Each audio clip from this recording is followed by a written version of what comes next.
سب سے پہلے یہ سمجھ لیں کہ حضور نے فرمایا نماز میری آنکھوں کی ٹھنڈک ہے. یعنی ہم چونکہ کچھ باتیں بہت زیادہ سنتے ہیں تو اس کا ذائقہ نہیں محسوس کرتے. کبھی حدیث کے لفظوں پر غور کریں. فرمایا نماز میری آنکھوں کی ٹھنڈک ہے. یعنی کہتے ہیں نا آنکھیں ٹھنڈی ہو گئیں. تو حضور فرماتے ہیں جب تو سجدہ کرتا ہے نا میرے امتی، جب تو نماز پڑھتا ہے، رکوع قیام سجود کرتا ہے، تو تیرے نبی کی آنکھیں ٹھنڈی ہوتی ہیں. یہ کتنا بڑا رضا والا کام ہے نبی پاک صلی اللہ علیہ وسلم کی نماز پڑھنا.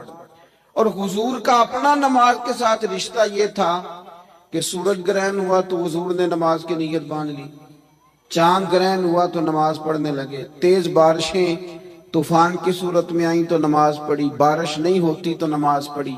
حتیٰ کہ جنگوں کے موقع پر بھی میرے نبی پاک نماز کی کثرت فرماتے تھے. ہر موقع پر نماز کی طرف توجہ. نماز حضور کی چاہت ہے، آنکھوں کی ٹھنڈک ہے. وہ کس طرح کا امتی ہے جو یہ نہ چاہے گا کہ میرے نبی کی آنکھیں ٹھنڈی ہوں. آپ نماز پڑھیں، نماز میں آپ توجہ کریں. ایک ہوتا ہے نماز پڑھنا، ایک ہوتا ہے اہتمام کے ساتھ نماز پڑھنا. یعنی ذرا وقت پہ اٹھنا، ذرا صحیح کر کے وضو کرنا، ذرا شوق سے مصلی بچھانا. ایک ہوتا ہے تسبیح پڑھ لینا، اور ایک ہوتا ہے ذرا تھوڑا سا نا شوق کے ساتھ اللہ کو یاد کرنا. آپ کبھی جو میں نے آیہ کریمہ پڑھی اس کی آپ شان نزول دیکھیں. نبی کریم صلی اللہ تعالی علیہ وسلم کے نا کچھ صحابہ اللہ کی محبت کے شوق میں حضور کی بارگاہ میں حاضر ہوئے، اور انہوں نے آ کے عرض پتہ کیا کیا؟ عرض کرنے لگے یا رسول اللہ صلی اللہ تعالی علیہ وسلم سالوں بیت گئے ہیں سجدے کرتے ہوئے، حضور سالوں بیت گئے ہیں تسبیح پڑھتے ہوئے، سالوں بیت گئے کہتے ہوئے کہ سبحان اللہ وہ پاک ہے، ہمیں سالوں بیت گئے یہ کہتے ہوئے کہ اللہ اکبر وہی سب سے بڑا ہے، سالوں بیت گئے کہتے ہوئے کہ الحمدللہ ساری تعریفیں اللہ کے لیے، سالوں بیت گئے اس کی تسبیح کرتے، تحلیل کرتے، تکبیر کہتے. حضور اب نہ ہمارا اپنے رب سے ملنے کو جی چاہتا ہے.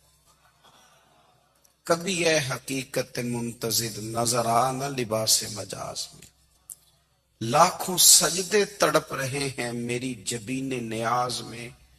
اور اقبال کہنے لگے کہ تیرے عشق کی انتہا چاہتا ہوں، تو میری سادگی دیکھ کیا چاہتا ہوں، میرا ذرا سا تو دل ہے مگر شوق اتنا، میں وہی لن ترانی سنا چاہتا ہوں. میرا بھی دل کرتا ہے کہ اللہ میں تجھے کہوں میں تجھے دیکھنا چاہتا ہوں جس طرح حضرت موسیٰ کلیم علیہ السلام نے کہا تھا، اور تو مجھے کہے کہ لن ترانی تو نہیں دیکھ سکتا، ذرا سا تو دل ہے مگر شوق اتنا، میں بھی وہی لن ترانی سنا چاہتا ہوں. پھر کہنے لگے بھری بزم میں راز کی بات کہہ دی، بڑا بے ادب ہوں سزا چاہتا ہوں. دیکھو سب لوگوں کے بیچ ہی میں نے یہ کہہ دیا. میرے عزیز صحابہ نا شوق میں، کتنے سارے لوگ ہیں آپ، کتنی ماشاءاللہ بڑی تعداد میں آپ آئیں. ہم بھی کبھی اس شوق میں گئے ہیں کہ ہمارے رب کو دیکھنے کو دل چاہتا ہے، ہمارا جی چاہے وہ کبھی ہمیں ملے، ہم کبھی اس کی زیارت کریں، اس کی بارگاہ کرم میں ہم حاضر ہوں. صحابہ نے عرض کیا یا رسول اللہ صلی اللہ تعالی علیہ وسلم ہمارا رب کہاں ہے؟ ہمارا نا اپنے رب کو دیکھنے کو جی چاہتا ہے. جب صحابہ نے یہ عرض کیا تو اللہ نے قرآن مجید نازل کیا. فرمایا وَإِذَا سَأَلَكَ عِبَادِي عَنِّي فَإِنِّي قَرِيبٌ. محبوب جب میرے بندے آپ کی بارگاہ میں آ کے میرے بارے میں پوچھیں نا تو ان سے کہہ دینا میں ان کے قریب ہی ہوں، قریب ہی ہوں. دلیل کیا ہے؟ اذا دان، یہ جب بھی مجھ سے دعا مانگیں گے میں ان کی دعاؤں کو قبول فرماؤں گا. میں ان کے قریب ہوں، میں ان کے قریب ہوں. یہ جب بھی دعا مانگیں گے نا میں قبول کروں گا، میں ان کے قریب ہوں۔ اللہ تبارک و تعالیٰ کے بندے اللہ سے محبت کرتے، رب کی بارگاہ میں جھکتے، اس کو اپنے دکھ سناتے، اس کے پیارے محبوب صلی اللہ تعالی علیہ وسلم کا وسیلہ لے کے اس کے حضور حاضر ہو جاتے، پیشانیاں سجدوں سے روشن ہوتی۔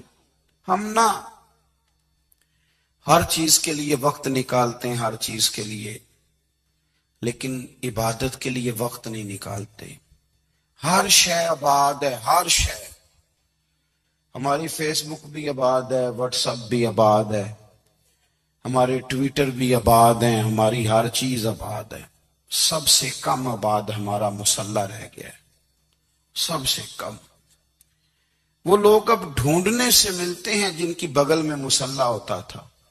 میرے بھائی، آپ کتنا کو دنیا کے پیچھے بھاگو گے تھکا دے گی، کتنا دولت کے پیچھے بھاگو گے تھکا دے گی۔ آپ جب اپنی زندگی میں جمع تفریق کرو گے نا تو مرتے وقت احساس ہوگا کہ سارا کچھ تو لوگوں کے لیے کیا، اپنے لیے تو کر ہی کچھ نہیں سکے۔ اور ہم عبادت کے معاملے میں بہانے بازی بھی کرتے ہیں۔ ہم کہتے ہیں اوہو رزق کمانا بھی تو عبادت ہی ہے نا، تو میں حلال روزی کے لیے جا رہا ہوں، یہ بھی تو عبادت ہے نا۔ میری طرح کے لوگ کہہ دیتے ہیں کہ میں سویرے اٹھ کے مدرسے میں کچھ اسباق دیکھتا ہوں تو یہ بھی تو عبادت ہے، میں بیان کرنے کے لیے مطالعہ کرتا ہوں تو یہ بھی تو عبادت ہے نا، اتنے لمبے سفر کر کے ملک میں دنیا میں گھومتا ہوں تو یہ بھی تو میں عبادت ہی کر رہا ہوں۔ اب اسپیشل نفلوں کے لیے وقت کس طرح نکلے، اسپیشل کر کے تسبیح میں کیسے چلاؤں، میں سارا کچھ ہم بہانے بنا لیتے ہیں نا۔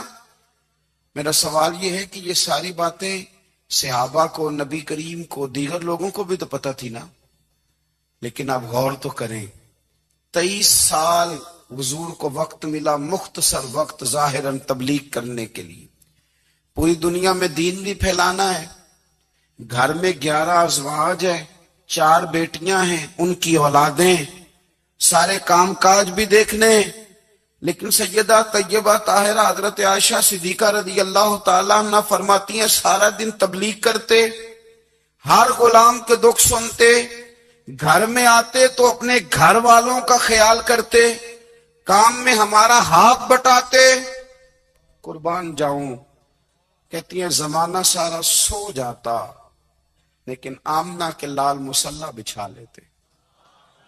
دنیا سو گئی، ساری سب سو گئے، جو خدام تھے، وہ جو غلام تھے، وہ سو گئے۔ صحیح مسلم میں لفظ ملیں گے، سیدہ پاک فرماتی ہیں او میرے نبی کے غلاموں، میں نے یہ رنگ بھی دیکھا ہے کہ حضور نے اتنا کھڑے رہے، اتنا قیام کیا، اتنا قیام کیا کہ مقدس پیروں میں ورم آ گئے، سوج گئے پیر، اتنے بڑے۔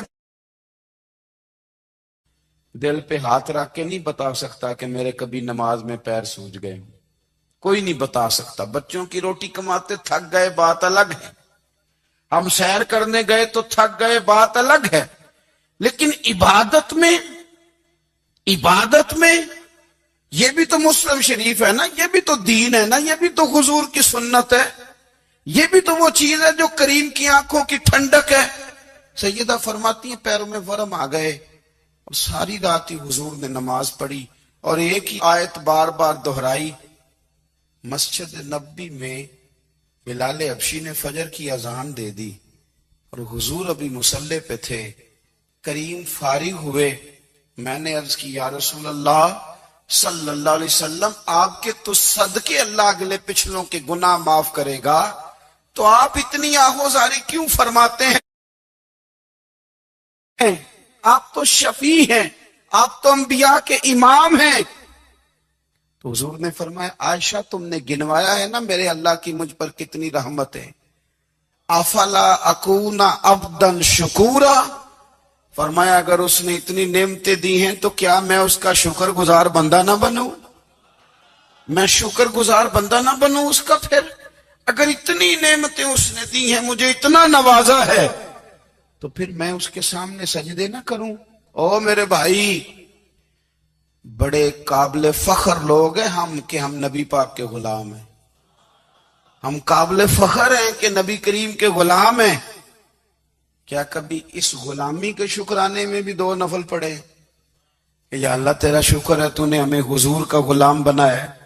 یاد رکھیں کہ اپنی روحانی زندگی کو آباد کریں، استغفار پڑھیں، تسبیحات کریں. حضرت عبداللہ ابن عمر رضی اللہ تعالیٰ عنہ حضرت عمر کے صاحبزادے، مکہ مکرمہ میں ان کی قبر ہے. میں نے جب انہیں پڑھا تو مجھے ان سے بڑا پیار ہو گیا، لیکن آپ کو پتہ ہے وہاں جا کے کسی شخص کا مزار تلاش کرنا یا پوچھنا ایک مشکل کام ہوتا ہے. تو ایک دفعہ میں مکہ شریف میں حاضر تھا، تو ایک گاڑی والا ڈرائیور مجھے کہنے لگا کہ مولانا میں آپ کو جانتا ہوں، مجھے آپ سے محبت ہے، ایک بات بتاؤں آپ کو. میں نے کہا بتاؤ. کہنے لگے حضرت عبداللہ ابن عمر کی قبر دیکھنی ہے. میں نے کہا یہ تو نہیں کہہ رہا، یہ کسی نے بندوبست کرایا ہے، یہ اللہ نے تیرے دل میں بات ڈالی ہے، یہ ہو گیا تو لے چل مجھے. حضرت عبداللہ ابن عمر کو نبی پاک نے فرمایا تھا راجل صالح، یہ نیک بندہ ہے، یہ متقی آدمی.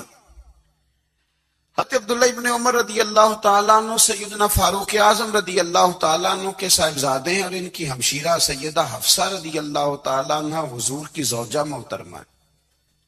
ایک دن اپنی ہمشیرہ سے کہنے لگے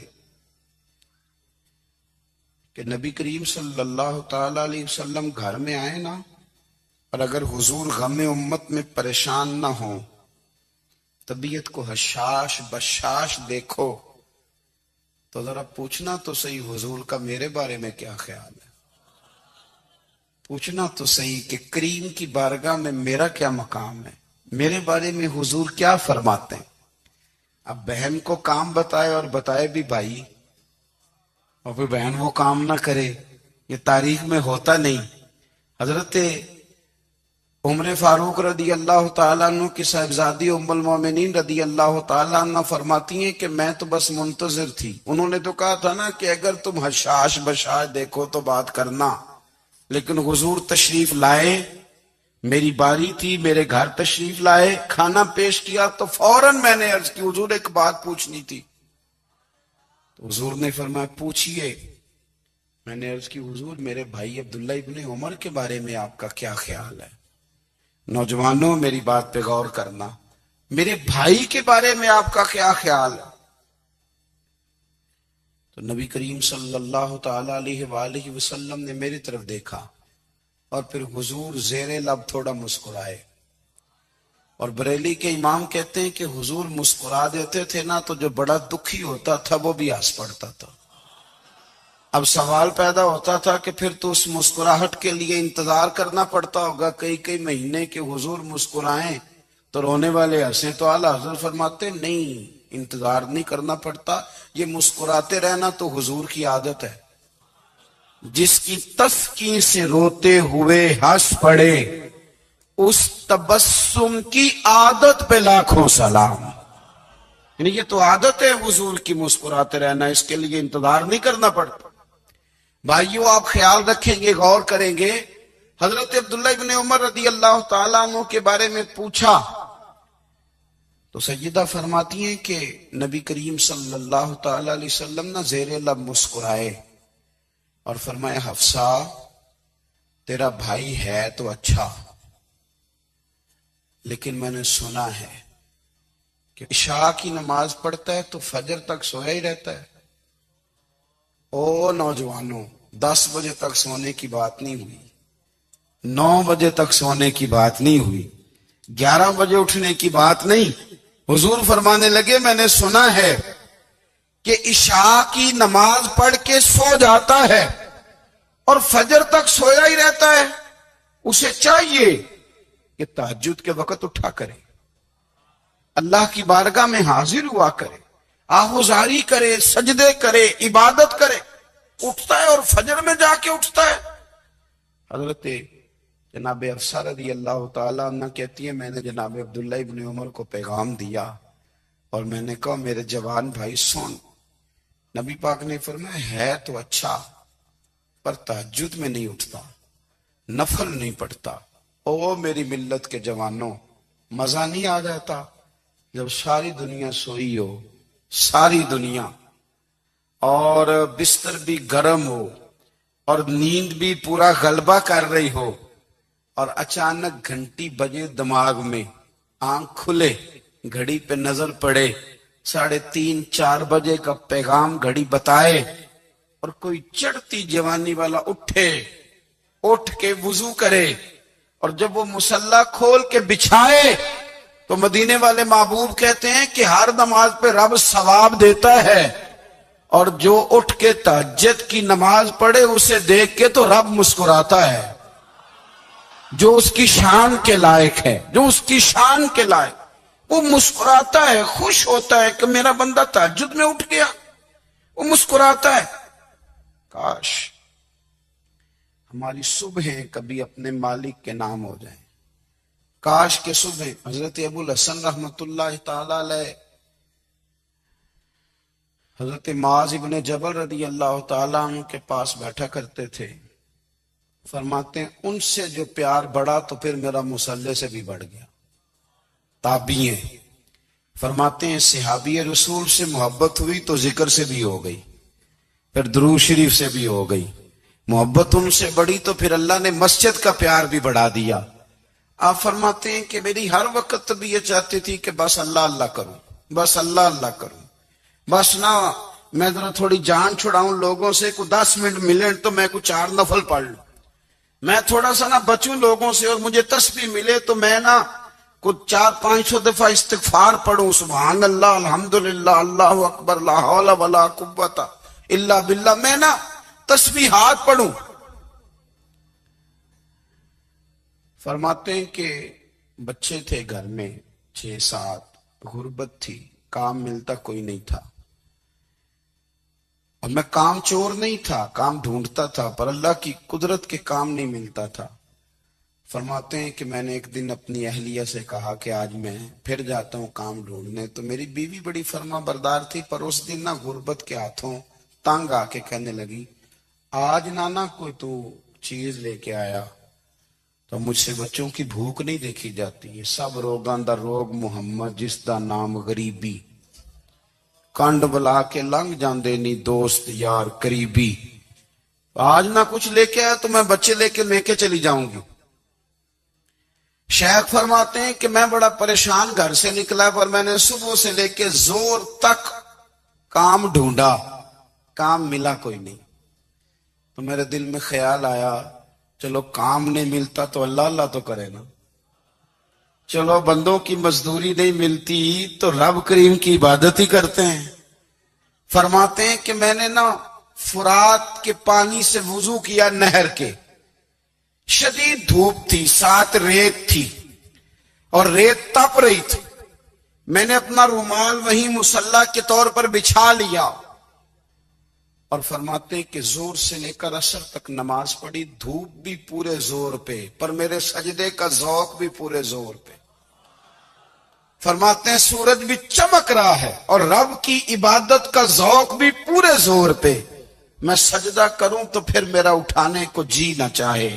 میرے استاد لکھا کرتے تھے، یہ ان کا شعر ہے، وہ کہا کرتے تھے مجھے سوز دے، مجھے ساز دے، اور مجھے نیم شب کا نیاز دے، دم سجدہ خود کو میں توڑ دوں، مجھے ایسا ذوق نماز دے، اور میں تیری بہار کا پھول ہوں، میں کھلا بھی ہوں تو تیرے لیے، مجھے میری شاخ سے توڑ لے، مجھے اپنی زلف کا ناز دے۔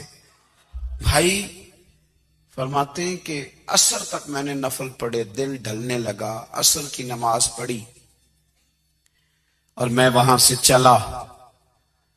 اب میں جب نکلنے لگا تو دل میں خیال آیا کہ چھوٹی چھوٹی دیواریں ہیں گھر کی، بغیر کچھ لیے جاؤں گا تو بیوی دور سے دیکھے گی تو شور کرے گی کہ پھر خالی ہاتھ آ گیا ہے۔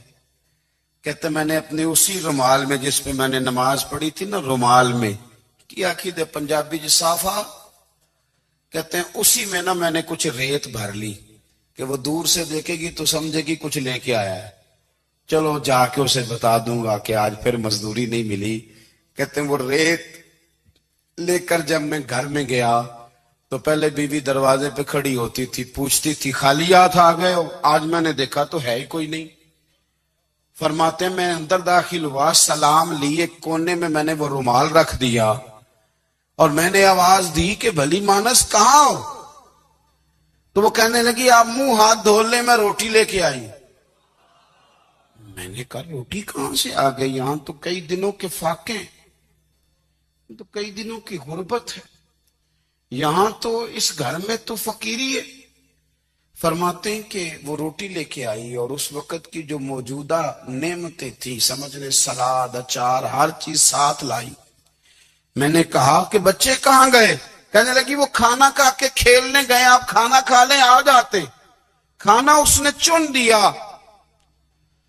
میں نے حیرت انگیز لہجے میں ساری نعمتیں اپنے دسترخوان پہ دیکھ کر کے بیوی سے پوچھا یہ کہاں سے آیا کھانا؟ بچوں کو تو نے کہاں سے کھانا کھلایا؟ یہ سارا کچھ کیسا ہے؟ تو کہنے لگی پتہ نہیں آج آپ کس کریم کی مزدوری کرنے چلے گئے تھے، پتہ نہیں کس کریم کی، میرے گھر میں تو اتنی نعمتیں آئی ہیں کہ مجھ سے سنبھالی نہیں جا رہی، اتنا اناج ہے، اتنا گندم ہے، کس کریم کے دروازے آج چلے گئے تھے؟ یہ کہتے کہتے وہ اٹھی اور اٹھ کر کے کہنے لگی پہلے بڑا کچھ آیا تھا، اب کیا لے آئے ہو؟ اور جا کر کے نا اس نے وہ ریت والا رومال کھولا، کہنے لگے میں تو لے کے آیا تھا ریت، تو میرے رب نے اسے بھی سونے اور ہیرے بنا دیا تھا۔ جب آپ کی توجہ اللہ کی جانی، میرے نبی پاک صلی اللہ تعالی علیہ وسلم نے فرمایا ہر چیز اپنے رب سے مانگ، ہر چیز مانگ، ہر چیز مانگ۔ یا رسول اللہ کیا کچھ؟ میرے محبوب نے فرمایا تیرے گھر میں نمک بھی ختم ہو جائے تو وہ بھی اپنے رب سے مانگا کر، تو مانگنا وہ تجھے دے گا، تو اس کی بارگاہ میں کشکول طلب دراز تو کرنا۔ اور ترمذی شریف میں عجیب لفظ ہے، رسول کائنات نے فرمایا، رب کریم فرماتا ہے جب میرا بندہ ہاتھ اٹھاتا ہے نا تو مجھے حیا آتی ہے کہ میں خالی کیسے لوٹا دوں اس کے۔